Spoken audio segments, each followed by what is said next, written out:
성부와 성자와 성령의 이름으로 아멘. 예수님께서는 당신이 요한보다 더 많은 사람을 제자로 만들고 세례를 준다는 소문을 바리새인들이 들었다는 것을 알게 되셨다. 사실은 예수님께서 친히 세례를 주신 것은 아니라 제자들이 준 것이다. 그래서 예수님께서는 유다를 떠나 다시 갈릴레아로 가셨다. 그때 사마리아를 가로질러 가셔야 했다.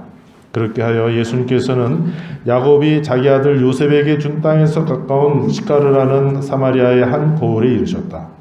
그곳에는 야곱의 우물이 있었다. 길을 건너라 지치신 예수님께서는 그 우물가에 앉으셨다. 때는 정오 무렵이었다. 마침 사마리아 여자 하나가 물을 기르러 왔다. 그러자 예수님께서 나에게 마실 물을 좀 다오 하고 그 여자에게 말씀하셨다. 제자들은 먹을 것을 사러 고을에 가 있었다. 사마리아 여자가 예수님께 말했다.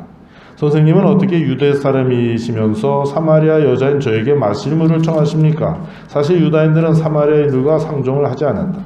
예수님께서 그 여자에게 대답하셨다. 내가 하느님의 선물을 알고 또 나에게 마실 물을 좀 다오 하고 너에게 말하는 이가 누구인지 알았더라면 오히려 내가 그에게 청하고 그는 너에게 생수를 주었을 것이다. 그러자 그 여자가 예수님께 말했다.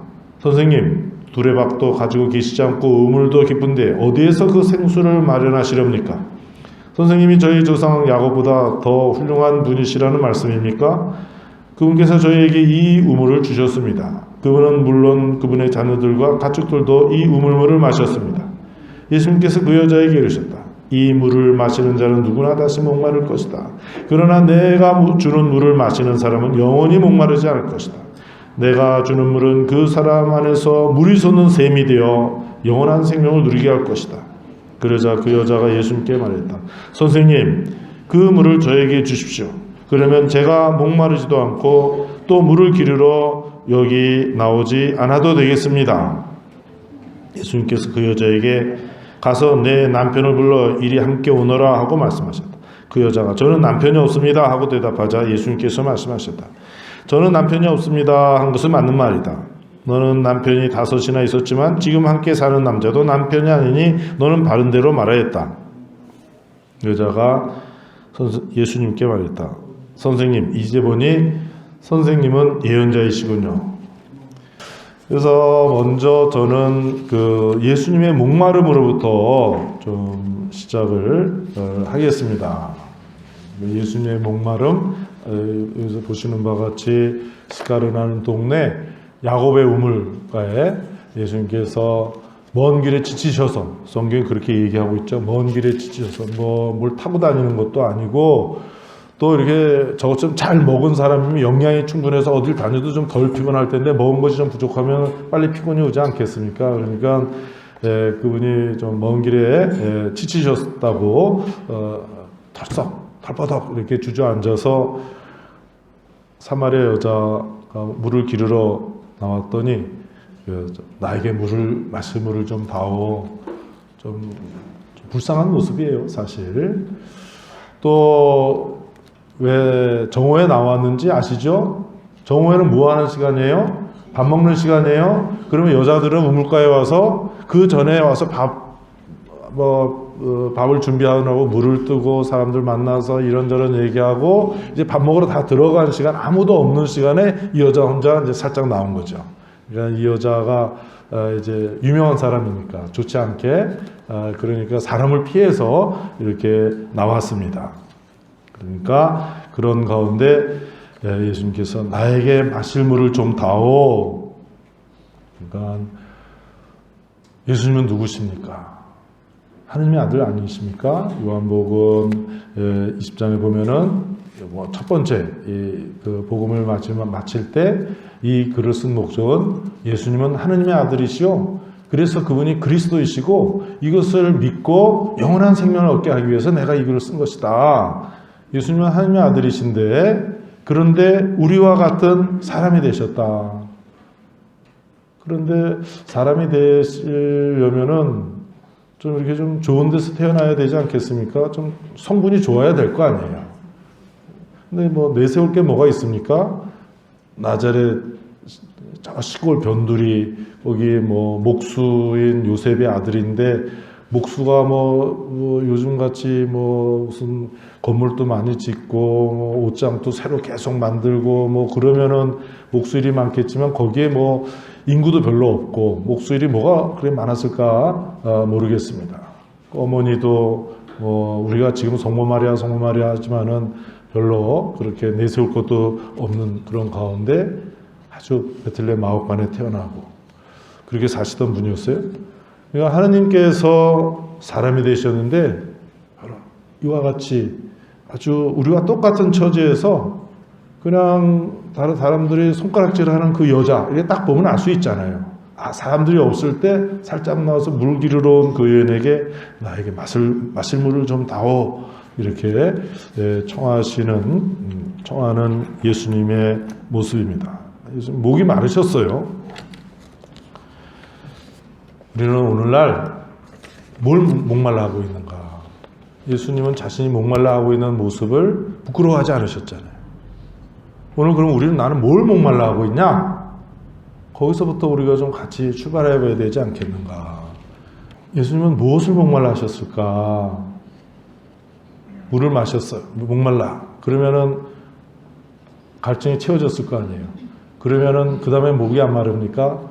또 살다 보면 또 계속 목이 마르잖아요. 요즘엔 자꾸 물을 많이 마시는 그러한 시대인데, 그러니까 예수님이 갖고 있는 그 목마름은 이 성경 구절을 다시 좀 들여다보면은 우리가 볼 수 있습니다. 예수님께서 그 여자에게 10절에 4장 10절에 이렇게 말씀하셨어요. 너가 하나님의 선물을 알고 또 나에게 마실 물을 좀 다오하고 너에게 말하는 사람이 누구인지 알았더라면 오히려 너가 나에게 청하고 나는 너에게 생수를 주었을 것이다. 그냥 아무 생각 없이 이렇게 읽으면은 뭐 그냥 대화를 두 사람이 하는구나 이렇게 하지만은 얼마나 예수님의 마음이 이 하나님의 선물을 전하려고 하는가. 정말 생수를 주려고 하는데 뭐 생수를 주려는 사람이 누군지도 모르는 사람한테 달라 그럴 수는 없잖아요. 알면서 달라 그래야지 받을 수 있을 건데 아무것도 모르고 있으니까 얼마나 답답해하는 마음인가. 14절에 또 이어서 예수님께서 말씀하셨습니다. 내가 주는 물을 마시는 사람은 영원히 목마르지 않을 것이다. 내가 주는 물은 그 사람 안에서 물이 솟는 샘이 되어 영원한 생명을 누리게 할 것이다. 예수님이 바로 그 영원히 목마르지 않을 그 물을 주시려고 영원한 생명을 누리게 하는 물이 솟는 샘이 되어서 그 물을 주시려고 예수님께서 먼 길을 달려오지 않으셨어요? 우리가 아직도 달뿐이 못 갔잖아요. 어떻게 화성을 어떻게 갈 수 있을까? 뭐 난리 치는데 지금 열심히 가면은 얼마나 걸리죠? 화성까지?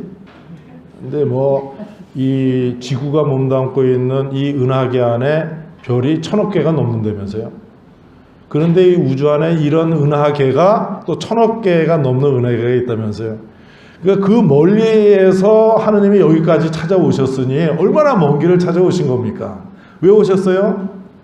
바로 영원히 목마르지 않는 생수, 물이 솟는 샘이 되어주려고 우리에게 오신 것이다. 그러니까 목이 마르겠어요? 안 마르겠어요? 예수님 정말 그래서 목이 마르신 것이죠. 과연 그 물은 무엇인가? 그 물은 무엇이에요? 탄산수인가? 무슨 물입니까? 다시 요한복음 7장으로 들어가서 그 물이 무엇인지 설명해 준 주님 말씀을 들어봅시다. 요한복음 7장 37절에 축제의 가장 중요한 날인 마지막 날에 예수님께서는 일어나서 큰 소리로 말씀하셨다. 목마른 사람은 다 나에게 와서 마셔라. 나를 믿는 사람은 성경 말씀대로 그 속에서부터 생수의 강들이 흘러나올 것이다.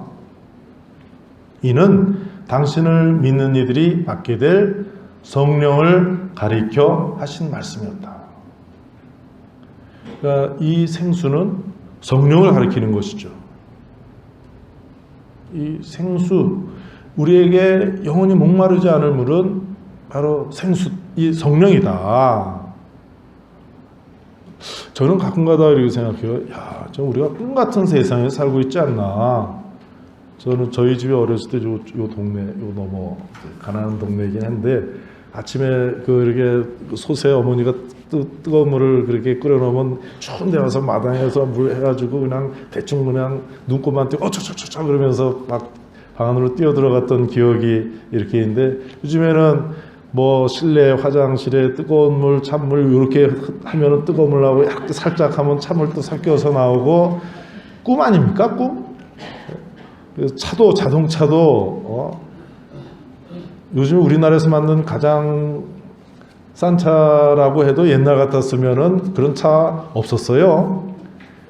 그 다음에 제가 80년대 노동사목을 했었는데 그 신을 만드는 지금도 이제 신발 만드는 노동자인데 야 너네 형 옛날에 저 자동차 정비 일했었는데 요즘 잘 된대 그랬더니 아니요 다른 거 하고 있습니다 용접해 왜 그래 그랬더니 우리나라 자동차 고장이 안 나서 이게 벌이가 안 됩니다. 예. 그렇게 좋은 차를 만드는 거예요. 옛날에는 제가 뭐 이렇게 그 앞에서 그냥 막 돌려가지고 엔진 돌리는 거 그거 본 기억이 있는데 그래서 항상 저는 이 차가 다 쓰면은 어떡하지 뭐 이런 걱정을 하는데 아예 그런 걱정하지 않을 정도로 이렇게 정말 아주 좋은 세상이 되었어요. 그런데 사람들은 왜 이렇게 불안해하느냐? 왜 채워지지 않는 속에서 살아가니까 계속 목마른 거 아니겠어요? 그런데 대답을 예수님께서 주십니다. 어디서 와서 저 멀리 영혼으로부터 이 우주의 끝이 있는지도 없는지도 모르는 그 너머에서 우리에게 달려오셔서 주시려고 하시는 것은 하느님의 선물이다. 뭐냐? 목마르지 않은 물이다. 그건 뭐냐? 성령이시다.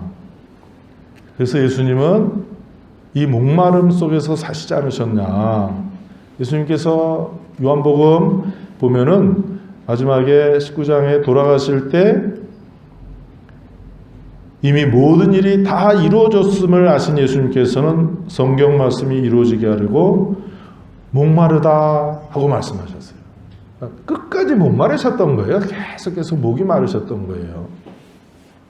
왜? 우리에게 성령을 주시려고 하는 그 갈망. 우리 부모님들이 자식들한테 해줘도 항상 부족하다고 느끼시는 그 사랑, 생명을 계속 주는 거 아니에요? 바로 하느님께서 인간이 되셔서 우리에게 바로 영원한 생명, 하느님의 선물, 마르지 않는 생수를 우리에게 주시려는 샘이 솟는 물에서 그 생수를 주시려는 그 목마름으로 예수님께서는 사셨다. 지나가는 여인에게 내가 마실 물을 좀 다오. 항상 그 목마름 속에서 사셨습니다. 그러니까 예수님께서 부활하시고 제자들에게 오셔서 제일 먼저 하신 게 뭐예요? 성령을 받아라. 요한복음의 성령 강림은 여기서 이루어지는 것이죠. 바로 즉시 예수님 돌아가시고 부활하시면서 우리에게 바로 성령 곧 물이 솟는 샘에서 생수를 우리에게 갖다 주시는 것입니다. 예수님은 지금 목마르실까 안 마르실까요? 목마르세요. 왜? 바로 우리 한 사람 한 사람에게 또 이 시대 우리 모두에게 바로 샘 솟는 물에서 그 영원히 목마르지 않을 그 샘물, 생수, 하느님의 선물을 우리에게 주시기 위해서 끊임없이 목말라 하고 계시고 그 덕에 우리가 바로 부활하신 주님께서 오셔서 우리에게 성령을 주시고 그래서 여러분들이 그래서 편안한 마음을 갖고 살지 않습니까? 어떻게 그렇습니까? 안 그렇습니까? 제 얼굴이 편안한 것 같아요? 근데 속은 맨날 속을 끓이고 살아요. 그래도 저도 모르는 새에 성령이 묻어나와서 저도 이만큼 편안하게 보여요. 사람들 시면 좋아 보입니다. 속도 모르고 하는 소리하고 앉았네 그러지만 저도 모르는 새에 자꾸 주님이 변화시켜 주세요. 성령으로 가득 채워주셔서 여러분도 마찬가지라고 생각합니다. 술 반병이 있는데 뭐라 그럴 겁니까? 술 반병뿐이 안 돼. 그러면서 불평할 겁니까? 야 이거 반병이나 되네? 이러면서 할 겁니까? 우리가 이 세상 살면서 주님께서 우리에게 이 생수를 부어주기 시작하셨다. 성령을 우리에게 부어주기 시작하셨다. 꽉 차지는 않았죠. 근데 천천히 차는 게 낫겠어요. 그냥 이 세상에서 조금 힘들어도 좀 더 오래 살다 가는 게 낫지 않겠습니까? 그러나 이 세상에 사는 동안은 항상 부족함을 느끼지만 그래도 우리가 하느님의 선물인 성령을 좀 받아서 살고 있다. 그래서 감사드리는 거 아니겠습니까? 우리가 원하는 일들이 잘 안 되고 내가 잘못하는 때도 있고 다른 사람 보면서 속상할 때도 있고 어떤 사람은 끝까지 내가 그 미운 감정을 놓지 못하지만 그래도 주님께서 주도권을 갖고 내 안에 찾아줘서 나를 채워주고 계신다. 그래서 주님께 감사드리며 그 눈으로 우리가 다른 사람을 자꾸 바라보는 것이 아니겠습니까? 그 사마리아 여인은 참 기구한 팔자예요. 나요 좀 부러울 수도 있죠. 뭐 여섯 번째 남자하고 사니까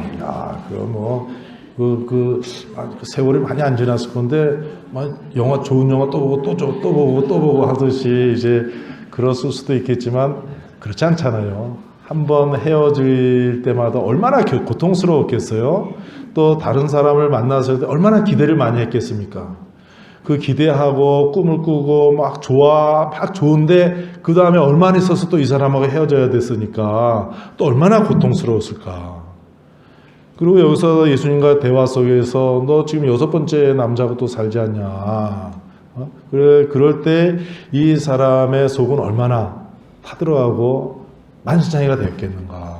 우리가 요 대목에서만 좀 머물러 있어도 괜찮을 것 같아요. 그래야지 예수님과 이 여인과의 대화의 내용을 우리가 좀 더 알아볼 수 있겠습니다. 그러니까 예수님께서는 그 여자에게 말을 거는 거예요.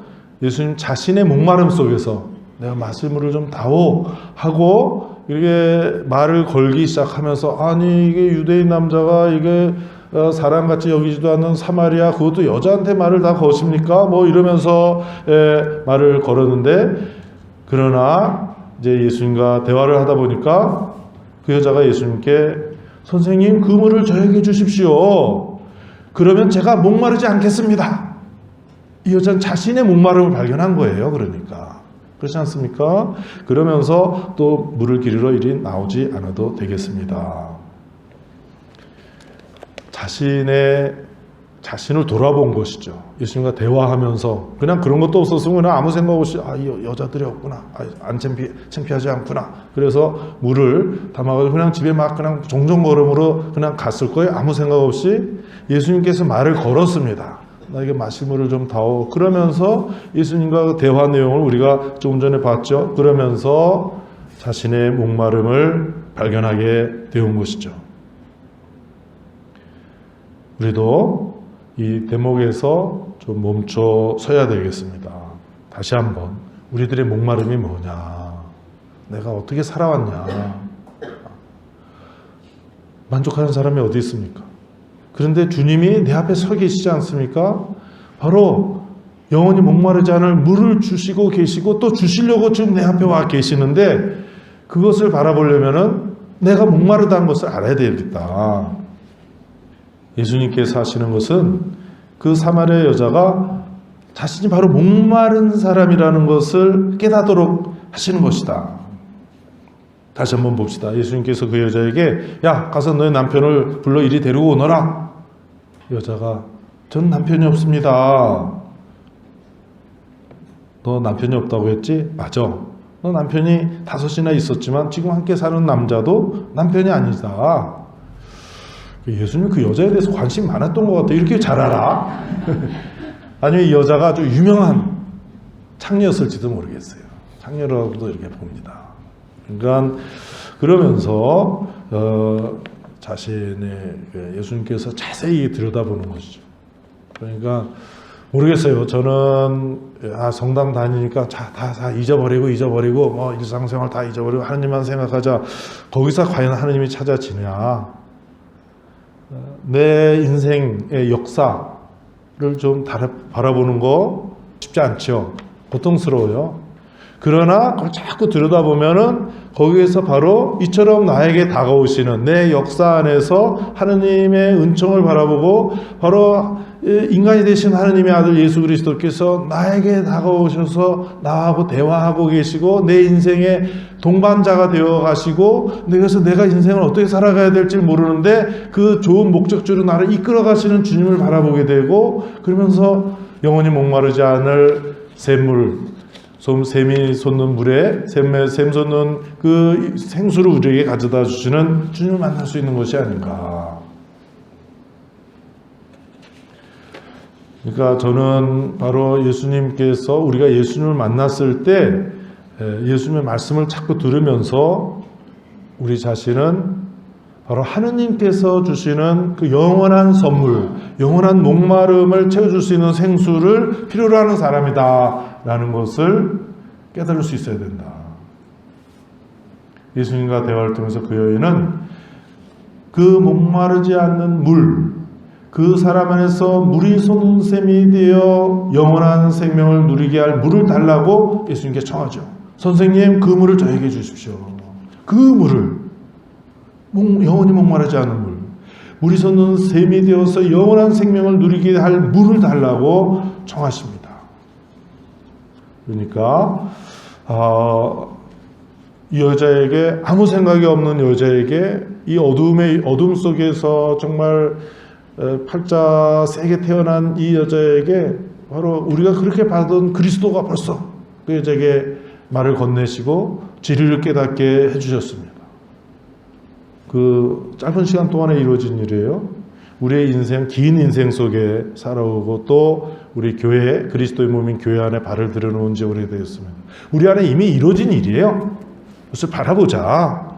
그리고 또 지금 또 앞으로의 나의 이 날들, 앞으로의 날들 어디까지 가요? 영원한 내 날들 안에서 어떻게 주님이 나에게 다가오시며 그 영원한 생수를 주고 계시는지를, 주려고 하시는지를 알아볼 수 있어야 되겠습니다.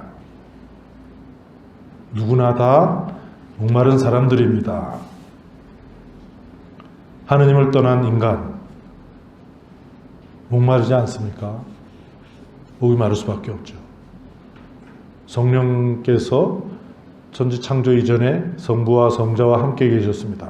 창세기 1장 1절에 다 나오는 구절인데 우리의 모습을 닮은 하는 사람을 만들자. 창세기 1장 27절에 벌써 삼위일체 하느님이 인간을 만드시는 모습을 볼 수 있어요.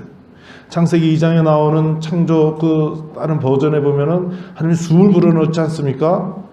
먼지로 사람의 형체를 만들어 놓고 하느님의 숨을 불어넣습니다. 성령을 가지고 성령을 받아서 인간이 하느님의 모습으로 이렇게 생긴 거예요. 그러나 인간이 하느님을 떠나지요. 하느님의 숨을 떠납니다. 성령을 떠난 거예요.